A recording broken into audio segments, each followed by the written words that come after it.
1,00,000 మంది శివభక్తులతో కలిసి మహారుద్రాక్ష పూజలో పాల్గొనండి. వెంటనే కాల్ చేసి మీ పేరును నమోదు చేసుకోండి. ఆంధ్రజ్యోతి పేపర్లో చూస్తే ఒకరికి ముగ్గురు అనే క్యాప్షన్ వచ్చింది. ఇదేమిటా అని చూస్తే నిజంగా అంటే మనం అట్టడుగునున్నాం. ప్రపంచ దేశాల్లో వాళ్ళు ఏం చేశారంటే ఒక రివ్యూ చేశారు. ఏమనంటే గ్లోబల్ పాపులేషన్ రివ్యూ అని చేశారు. ప్రతి ఇయర్ చేస్తారు వాళ్ళు. దాంట్లో average number of sexual partners by country, sexual partners ఎంతమంది ఉంటారు ఒకరికి అనేది వాళ్ళు ఒక అన్ని దేశాలని రివ్యూ చేశారు. అన్ని దేశాలని చేస్తే భారతదేశం తక్కువగా ఉంది, ఒకళ్ళకి ముగ్గురు అని. టాప్లో అయితే యూరోపియన్ కంట్రీస్ ఉన్నాయి, మనం చాలా లాస్ట్లో ఉన్నాము. దరిద్రమైన వ్యవహారం ఏమంటే ఎందుకు కారణం అంటే వేరే దేశాల్లో రిలేషన్షిప్స్ మ్యారేజెస్ పైన ఆధారపడిన ఉండే దేశాలు చాలా, యూరోపియన్ కంట్రీస్ చాలా తక్కువ. అందువల్ల ఒక్కొక్కళ్ళకి 14.5 లాస్ట్ మందితో రిలేషన్షిప్స్ ఉన్నాయి. చివరి స్థానంలో మనది భారతదేశం 3.2 మెంబర్స్తో రిలేషన్షిప్ ఉన్నాయి. ఇంతకు ముందు అయితే 15 ఏళ్ల క్రితం అయితే ఇది 1/2 ఉండేది, ఒకటికి ఇద్దరు ఉండేది. ఇప్పుడు అది పోను గ్లోబలైజేషన్ అయింది. దానివల్ల ఏమైపోయిందంటే భారతదేశం కూడా ఇతర దేశాలతో పోటీ పడడానికి ఆ వైపుగా అడుగులేస్తుంది. ఈ సెక్షువల్ రిలేషన్స్లో భారతదేశం కూడా ఒకళ్ళకి ముగ్గురు వరకు పోయింది.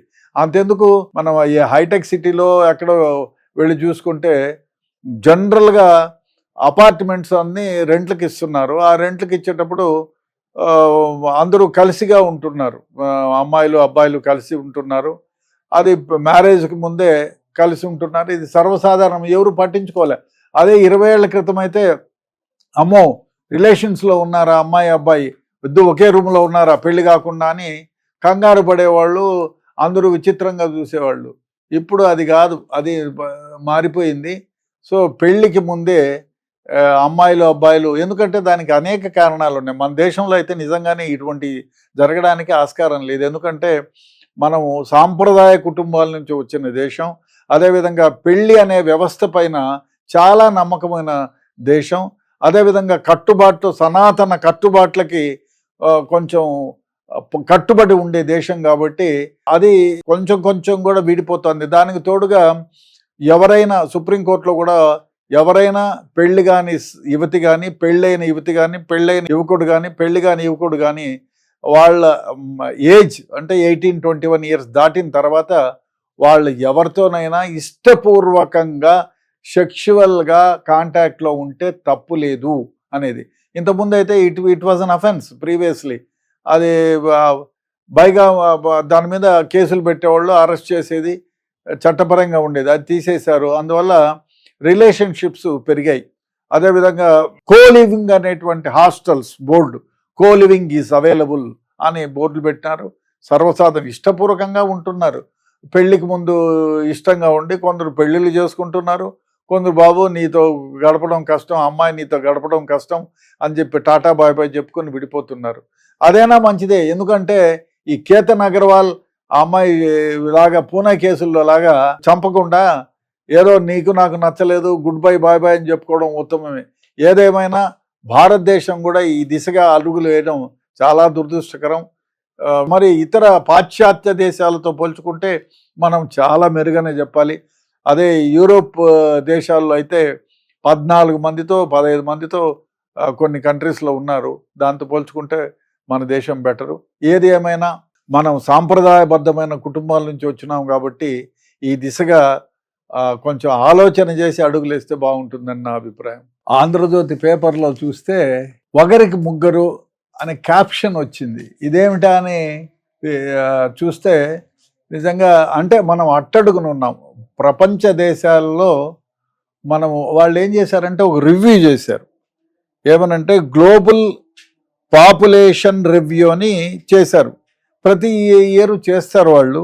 దాంట్లో average number of sexual partners by country, sexual partners ఎంతమంది ఉంటారు ఒకరికి అనేది వాళ్ళు ఒక అన్ని దేశాలని రివ్యూ చేశారు. అన్ని దేశాలని చేస్తే భారతదేశం తక్కువగా ఉంది, ఒకళ్ళకి ముగ్గురు అని. టాప్లో అయితే యూరోపియన్ కంట్రీస్ ఉన్నాయి, మనం చాలా లాస్ట్లో ఉన్నాము. దరిద్రమైన వ్యవహారం ఏమంటే ఎందుకు కారణం అంటే వేరే దేశాల్లో రిలేషన్షిప్స్ మ్యారేజెస్ పైన ఆధారపడిన ఉండే దేశాలు చాలా యూరోపియన్ కంట్రీస్ చాలా తక్కువ. అందువల్ల ఒక్కొక్కళ్ళకి 14.5 లాస్ట్ మందితో రిలేషన్షిప్స్ ఉన్నాయి. చివరి స్థానంలో మనది భారతదేశం 3.2 మెంబర్స్తో రిలేషన్షిప్ ఉన్నాయి. ఇంతకు ముందు అయితే 15 ఏళ్ల క్రితం అయితే ఇది 1/2 ఉండేది, ఒకటికి ఇద్దరు ఉండేది. ఇప్పుడు అది పోను గ్లోబలైజేషన్ అయింది. దానివల్ల ఏమైపోయిందంటే భారతదేశం కూడా ఇతర దేశాలతో పోటీ పడడానికి ఆ వైపుగా అడుగులేస్తుంది. ఈ సెక్షువల్ రిలేషన్స్లో భారతదేశం కూడా ఒకళ్ళకి ముగ్గురు వరకు పోయింది. అంతెందుకు, మనం ఈ హైటెక్ సిటీలో ఎక్కడో వెళ్ళి చూసుకుంటే జనరల్గా అపార్ట్మెంట్స్ అన్నీ రెంట్లకు ఇస్తున్నారు. ఆ రెంట్లకు ఇచ్చేటప్పుడు అందరూ కలిసిగా ఉంటున్నారు, అమ్మాయిలు అబ్బాయిలు కలిసి ఉంటున్నారు. అది మ్యారేజ్కి ముందే కలిసి ఉంటున్నారు. ఇది సర్వసాధారణం, ఎవరు పట్టించుకోలే. అదే 20 ఏళ్ల క్రితం అయితే అమ్మో రిలేషన్స్లో ఉన్నారా అమ్మాయి అబ్బాయి, ఇద్దరు ఒకే రూమ్లో ఉన్నారా పెళ్లి కాకుండా అని కంగారు పడేవాళ్ళు, అందరూ విచిత్రంగా చూసేవాళ్ళు. ఇప్పుడు అది కాదు, అది మారిపోయింది.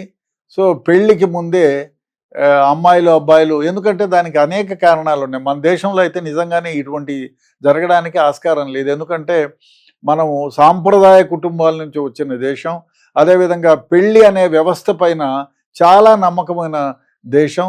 అదేవిధంగా సనాతన కట్టుబాట్లకి కొంచెం కట్టుబడి ఉండే దేశం కాబట్టి అది కొంచెం కూడా విడిపోతుంది. దానికి తోడుగా ఎవరైనా సుప్రీంకోర్టులో కూడా ఎవరైనా పెళ్లి కాని యువతి కానీ, పెళ్ళైన యువతి కానీ, పెళ్ళైన యువకుడు కానీ, పెళ్లి కాని యువకుడు కానీ వాళ్ళ ఏజ్ అంటే 18-21 ఇయర్స్ దాటిన తర్వాత వాళ్ళు ఎవరితోనైనా ఇష్టపూర్వకంగా సెక్షువల్గా కాంటాక్ట్లో ఉంటే తప్పు లేదు అనేది.